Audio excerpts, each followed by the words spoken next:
Olá a todos, todas e todes. Eu sou a Ana Winkler. Eu sou a Dani Boen. Eu sou a Sandra Winkler e nós somos o Carona Beija-Flor. E novembro chegou e a gente está falando do novembro azul após um outubro rosa belíssimo. E a gente está falando de conscientização e autocuidado para os homens. Porque 1 a cada 5 homens se nega a fazer o exame para a prevenção do câncer de próstata, que é hoje a segunda maior doença, caso de câncer, que matam os homens. A primeira é câncer de pulmão. Este autocuidado masculino não é uma novidade só no Novembro Azul, mas uma coisa quase que cultural, não é quase não, cultural.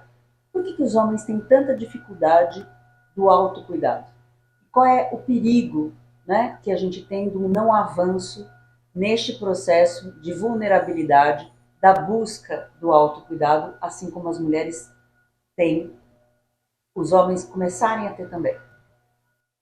Eu acho que, começando de um aspecto, sem falar do exame em si, né, mas de uma maneira geral, por enquanto não falando, né, existe uma resistência, né, nessa coisa do autocuidado, né? Então, eu preciso ser forte, viril, né, o tempo todo. Essa coisa de ir ao médico é coisa de mulher, né? Então o homem precisa manter uma imagem de fortaleza, né? Eu não fico doente, eu tenho que prover, eu preciso trabalhar, né? Não tenho tempo para essas coisas, né? E isso culturalmente é um legado bastante pesado, né, para os homens, de precisar ser forte o tempo todo, de precisar vestir a capa do super-homem, né? Depois tem uma dificuldade também, eu acho que no conversar sobre isso, né? A maneira como os homens se relacionam, né, é uma maneira um pouco mais superficial, né, do que as mulheres. Ninguém fala de preocupações, de sentimentos. A gente fala, eles falam muito de coisas, vamos falar de futebol, de alegria, né, de vamos fazer piadas, né? Então você entra numa roda masculina, né? Normalmente os assuntos são em torno de questões mais superficiais.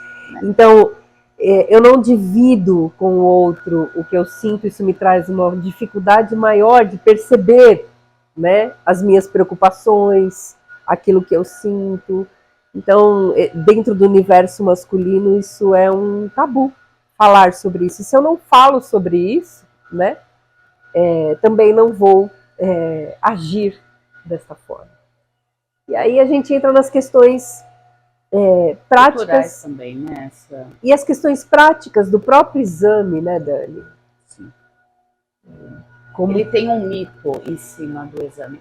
E quando eu digo, desculpa te cortar, mas quando eu digo cultural, é que me remete que nós mulheres, né, quando nós tivemos a menarca, as mães tiveram o cuidado de apresentar um médico especialista com o órgão reprodutor feminino. Isso não acontece com o homem. Nós mulheres temos o hábito, ou espero que todas tenham, de frequentar pelo menos uma vez por mês, de revisitar todos os exames, de entender como é que está a saúde feminina. Eu não percebo essa periodicidade nos homens, principalmente quando a gente fala desta parte orgânica. Um oftalmo, um otorrino, um cardiologista, tudo bem, mas um urologista, porque tem também um mito em cima desta condição, que é da virilidade. O homem não olha para isso como deveria olhar, porque o que mais mata, como a Ana trouxe nas estatísticas, é a falta da prevenção. Porque quando você faz a descoberta de uma doença no início deste processo, é óbvio que você tem aí uma probabilidade maior de sucesso. Quando você encontra alguma doença neste órgão que já está no nível 4 ou no nível 5, infelizmente já não tem mais o que fazer. Então tem um mito muito grande também em cima da virilidade, esta questão cultural de pouco cuidado e pouca atenção, e o exame como você trouxe, né? O E eu machismo estrutural, né? É isso. Ele tá muito permeado nessa questão do autocuidado, né?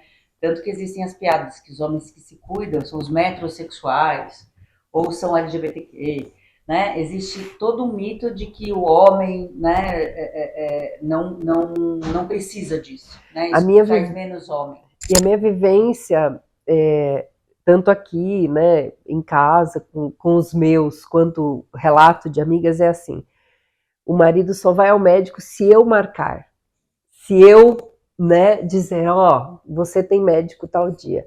E aí tem aquela, mesmo assim, mas eu preciso fazer tal coisa, não dá tempo de eu ir ao médico, Não posso né? faltar no trabalho, Não posso né? faltar no trabalho. Então são 4, 5 tentativas, né? Por insistência da mulher, aí sim ele vai, né? E aí tem o tabu do próprio exame. Do próprio exame, que é interessante, né? Porque é um exame que não é gostoso, assim como a mamografia não é gostosa, né? A gente dá até Sabemos o quanto. medo, mas o limiar para esta dor também, né? Algumas pesquisas apontam que mulheres têm um limiar para dor maior do que o dos homens, né? Isso também é uma coisa apontada por pesquisas quando falam que eles não vão ao médico, né? Então, evitar a dor. E aí a gente entra na roleta russa, né? Eu vou ter a sorte ou não vou ter a sorte de ter ou não ter uma doença como câncer de próstata, né? Então, a gente tem vários fatores, essa coisa, não vou faltar no trabalho, né? Eu tenho que ser forte, as piadas que são feitas, né? Então, existe uma coisa muito forte que leva o homem a este não lugar. É a própria fantasia, né? De Exato. que se eu procurar, eu vou achar. Eu ouço muito essa frase, né? Quem procura, acha. Quem procura, acha. Então, se eu for ao médico, eu vou achar alguma coisa, então eu não vou. E aí, se o médico não disser que eu tenho, eu não tenho. Vou saber, então eu não preciso lidar com isso. Exatamente. Quando a gente fala que 30% dos homens não vão ao médico e 50% dos homens só vão ao médico quando já está na última. É muita coisa. Né? É muita coisa. E o câncer de próstata, né, em 2021 matou 44 homens por dia no Brasil. É muito, né, roleta russa mesmo, da gente não olhar, da gente não incentivar. Então, dentro desse machismo estrutural, como que a gente pode ensinar as nossas crianças desde cedo que elas precisam se autocuidar, né? Num sistema de saúde do Brasil que já é desafiador. Sim. Né? Mas essas campanhas, elas têm ajudado muito na prevenção, porque a prevenção é ainda o melhor caminho para que a gente possa ficar vivo com qualidade e dignidade para que a gente chegue numa velhice, né? E a prevenção precisa de periodicidade. Quando a gente fala prevenção, não é uma vez a cada década.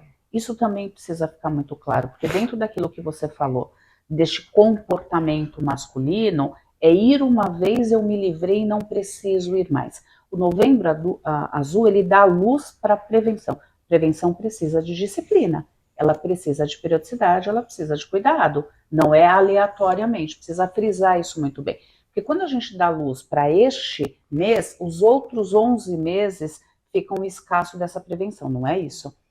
É só luz para um determinado assunto que precisa de um cuidado maior e de uma disciplina. E é interessante, né? A gente fala das campanhas, né? Então, quando você vê o Outubro Rosa, as empresas lá no LinkedIn estão todas remuneradas, tudo de rosa. Tudo de camisinha rosa, camiseta azul, rosa. Você não vê. Você não vê os homens todos de camiseta azul dizendo que este é o Novembro Azul, né? Então, como a gente ainda também nas organizações precisa vencer este machismo estrutural. E os homens precisam ser, né, também as pessoas que vão carregar essa questão da prevenção. A gente vê muitas campanhas do Outubro Rosa com mulheres que tiveram câncer dando o seu relato. E você não vê essa sensibilidade e essa vulnerabilidade nas campanhas do Novembro Azul. Então, também esses tabus que a gente precisa começar a trazer à luz e dizer para o homem, você precisa se cuidar. Quando a gente está falando de igualdade de gênero, a gente quer que todo mundo sobreviva, né? Que todo mundo tenha acesso. E o autocuidado é uma das coisas que eu acho que os homens precisam ter e não com esse peso todo, né, de que eu sou homem, eu tenho que dar conta, eu tenho que chegar no meu limite, né, eu tenho que me testar. Então, eu acho que as organizações também têm um papel muito importante dentro desse processo. Sem dúvida. Né, Tem esse masculino adoecido dentro das organizações, né? Faltar ao trabalho para ir ao médico, né? Em muitos lugares não é visto com bons olhos, né? E com esse peso de provedor, né? Fica muito mais difícil, né? Então, tem a parte de que há um olhar para a mulher que precisa sair para levar o filho ao médico, e o homem não tem esse mesmo não transita tão bem com esta condição. Exato. No olhar do outro. É. E isso ainda vem de um problema estrutural. Vocês estavam falando de estrutura, eu me lembro que essa semana eu estava passeando no shopping específico em São Paulo e tinha um totem por conta ainda de Outubro Rosa, eles estavam com duas amostras de busto feminino que era para fazer o toque, para que pudesse ali as pessoas que apalpavam entender como ficam os nódulos. E me remeteu a que não tem nada no masculino, né? Não tem uma imagem, não precisa ser uma imagem fidedigna, mas alguma coisa que te remeta para que possa haver uma compreensão, para que possa fazer um entendimento, talvez, do que seja um aumento de próstata, que dê uma referência mínima que seja. E é interessante você trazer esse ponto, né? Tanto do machismo estrutural, porque o seio feminino ele pode se mostrar tudo certo. Agora, aonde está o câncer de próstata, é o tabu. Exatamente. Não se mexe, não se mostra. Que faz parte do nosso corpo. Exato. Né? Mas as mulheres, na sexualidade, no processo de... o seio está à mostra. Né? Então, também a gente tem muitas barreiras, né? Claro, muitos tabus ainda para a gente avançar nesse autocuidado masculino. Exatamente. Então, quando a gente fala, o Brasil tem muitos problemas, claro, né? Estruturais na área da saúde e tudo mais, mas eu acho que em termos de campanha, a gente manda bem, né? Muito bem. Mandamos muito bem. Tanto campanhas de vacinação, né? A gente conseguiu aí durante um tempo erradicar doenças, né? Então eu acho que a gente tá bem. E agora o que a gente precisa, né, é estender esse convite, esse engajamento para essa porção masculina aí, né, começando da educação dentro de casa, né? Não é só a menina que precisa ir ao ginecologista, o menino também precisa ir ao urologista, né, ir ao médico, né, e se cercar de um sistema preventivo para todos. Exatamente. Né?